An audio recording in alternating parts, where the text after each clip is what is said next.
سلطنت کے اندر جو سلطان ہوتا ہے، جو ملک ہوتا ہے، بادشاہ ہوتا ہے، وہ اپنی رعایا میں سے بعض لوگوں کو اپنا خاص الخاص بنا لیتا ہے اور ان کو پھر اختیارات سونپ دیتا ہے۔ وہ کہتا ہے یہ جو فلاں کام ہے تم کر لوگے، سمجھو میں نے کر لیا ہے۔ ایسا ہوتا ہے نا؟ تو اللہ رب العزت جل مجدہ الکریم نے آپ کے اور میرے پیارے آقا امام الانبیاء کو مدبر اعظم بنایا ہے، خلیفہ اعظم بنایا ہے، مختار کل بنایا ہے۔ اللہ رب العزت نے اپنے محبوب کو بے پناہ اختیارات اور عطائیں عطا فرما دی ہیں۔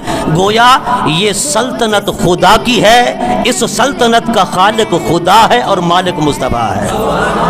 اعلیٰ حضرت فرماتے ہیں نا، خالق کل نے آپ کو مالک کل بنا دیا، دونوں جہاں ہیں آپ کے قبضہ و اختیار میں۔